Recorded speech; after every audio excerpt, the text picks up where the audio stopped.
Hello everyone and welcome back to, what was I calling this, October Blast, where I am going to at least try to post something every single day for October for Halloween. I recently got my wisdom teeth out and my cheeks are still really bruised, so I may have to make some videos here where I don't show my face, but that's why, because I don't want anyone to, just decide not to watch the video because they don't like looking at my face. So, but anyways, today we are discussing true Skinwalker encounters. I meant to post this, back, I don't know, what was it, like months ago, when I posted my actual informational video about Skinwalkers, and somehow this just got back on my back burner and I never got it recorded. So here we are. But like I said, if you're interested in more details on the Skinwalker, you can watch that previous video, which I have linked in the cards. I'm not exactly sure how the cards work, so it may or may not be on the screen right now, but it'll be there at some point. And then I've also linked the video below in the description. But according to my previous findings, the Skinwalker is known as the Nadolshi. But my new sources from this video refer to them as the Nadolshi. As I said in that video, the Nadolshi is one specific subset of the Antigeni. So the Nadolshi may be another subset of the Skinwalker. And according to these new sources, the Skinwalker gains power by murdering a relative, which is considered a serious cultural taboo. Besides being an evil shaman, they are also necromancers who spread sickness by using a powder made from corpses, which is a sacrilege to the Navajo reverence to pollen. According to William Morgan's interview with a Navajo known as Hahago, Skinwalkers travel so fast they can make a 4-hour automobile trip in an hour and a half. To support this, in January 1970, a hairy man creature kept up with a car traveling 45 to 60 miles per hour. And in 1973, there were numerous accounts of ape-like creatures in western Pennsylvania. To me, both of these accounts sound more like possible Bigfoot sightings rather than Skinwalkers due to the ape-like appearance rather than canine appearance. Yet, the Skinwalker is known to be able to shift into other creatures as well, so we don't really know. However, these creatures, I've not heard any sources mention apes. Now, I will read these accounts from people claiming to have seen Skinwalkers. Alright, and these have titles, so I'll give you the title. Maybe trying to hit it wasn't the best idea. My father owns a small delivery service that operates out of Farmington, New Mexico. We mostly deliver small packages out to the middle of nowhere and are too much of a hassle for the larger delivery companies to bother with. My dad is the only employee, and we have a few pickup trucks and a trailer. One day, we get a delivery out to Window Rock, Arizona, on the Navajo reservation, about 2 hours from Farmington.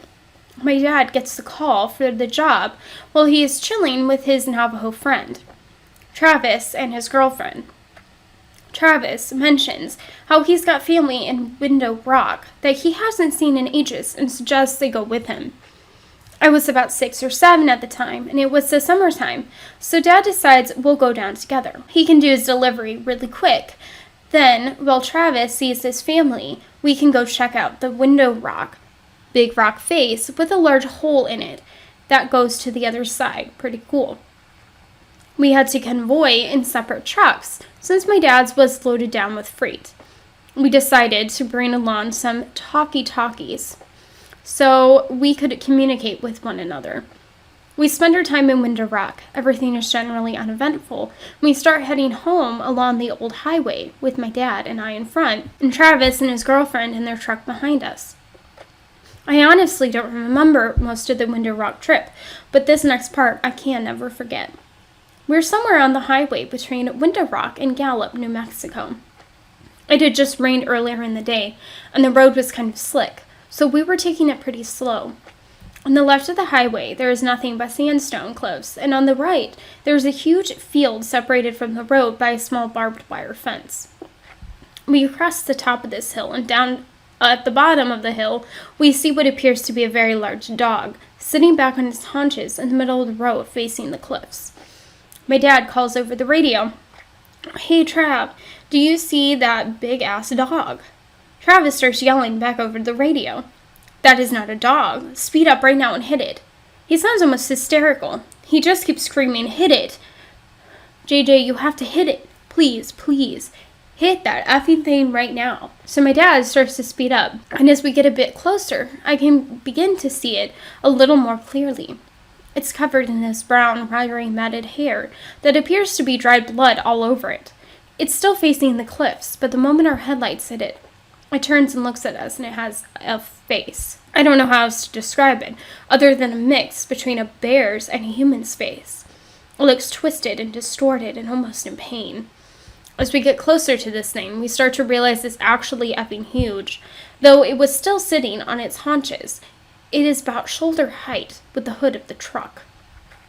We get literally inches from hitting it when it lets out this scream that sounds like someone screaming as their lungs were filled with water, and it leaps backwards towards the field, landing just on our side of the barbed wire fence. Then with another leap, it was gone from sight. Travis comes over the radio again. "Holy shit, keep driving. We have to get out of here. We have to go faster." He kept repeating that last part. "We have to get out of here, and we have to go faster." Pretty soon, we're speeding like crazy, and just as we start to come near the outskirts of Gallup, we get pulled over. Travis pulls his truck over with us. Naturally, this makes the cops, a Navajo man himself, very on edge, and he immediately asks why Travis felt the need to pull over as well. Travis says, "We just saw a Skinwalker a few miles back and has been following us." The officer immediately turns white, stammers something about a verbal warning, gets in his car and takes off. We do the same. We didn't see anything else that night, but when we got home, Travis refused to let us leave without taking some kind of Navajo totem thing that was supposed to keep it away.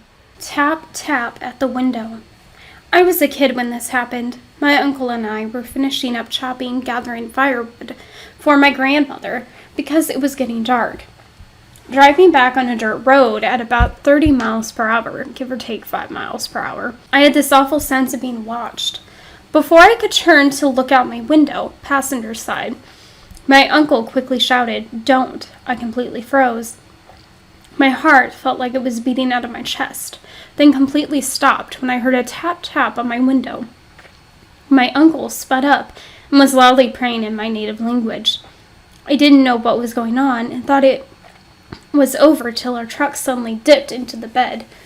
My uncle then started saying, "Look at me," and "Don't turn away," over and over. Then I heard it again. Tap, tap from the window behind me. It was getting harder for me to breathe and I wanted to cry. A minute or two passed and the truck dipped again. My uncle looked around and sighed. It was quiet besides the truck on the road. He looked at me and said, "We will ask your father to do a prayer in the morning, so the evil will forget our faces." Navajo to English equivalent. I remember curling up on the seat and just staring at the radio, watching the time, listening to my uncle sing an old prayer till we got to my grandmother's house. I called my uncle because I had a nightmare about that night. We talked about it for a bit. He said I didn't see faces, just eyes, like brake lights you see on the road. It watched you. Navajo to English equivalent. Before hanging up, I tried joking with him about it. "Why didn't you just step on the brake when it was in the bag?" No laughter, just a pause, because it wasn't alone. Don't get off the bus. Anybody that has been on the Navajo reservation has either probably heard of some creepy things or have experienced pretty creepy things. Namely, skinwalkers. I have only seen one. Here is my story. I come from a small town in northern Arizona that's sandwiched between the Paiute Reservation to the north and the U.S.'s largest Navajo reservation to the south. My high school being so small, a 1A high school that has, on average, 80 students enrolled every year. Always had to travel south about 5 to 10 hours one way to play another high school in any sport. This means that we traveled a lot on the Navajo Res. And we also usually stayed at hotels when we would head out to play and come home in the morning. But this trip was a little bit different. I remember basketball coach saying that the school didn't have enough money to put up the teams and hotel that trip. So we were going to be on the road for a total of about 12 hours. I was the only male senior to play basketball that season. We had just got done playing our game and headed home on our bus, Big Blue. We were headed out, and it wasn't long, about 2 hours of driving, before we had entered the res. By this time, everyone was asleep, but it being about 2 in the morning, When we had crossed the res's border, I noticed the bus driver had sped up and was now going about 85 miles per hour. I thought this was a little weird because he never exceeded the speed limit, at least not in my high school career.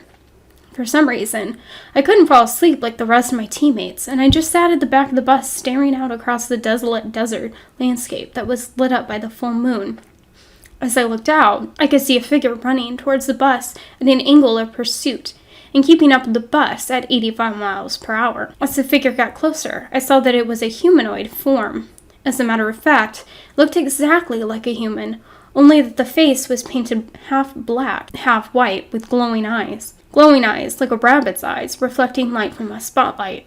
I immediately thought, holy crap, it's a Skinwalker. The Skinwalker ran up to the edge of the road and just kept up pace with the bus, hurtling sagebrush and rocks while staring at me. After I made eye contact with the thing, I could not look away. It was as if something was holding my head and eyes in place. The Skinwalker just smiled at me, this inhuman smile from one ear to ear, showing crooked, yellow, pointed teeth. I felt like I was going to throw up, and I was panicking through the whole ordeal. The Skinwalker started to crumple down onto all fours, still keeping up with the bus. I could see his bones crack and reform. Hair started appearing all over the Skinwalker's body, and in about 3 seconds was now a coyote, and it ran off back into the desert out of view. As soon as it was gone, I ran to the onboard bathroom and puked a mixture of food and blood. I didn't want to tell anyone for fear they would think I was crazy. I confided in my Navajo friend.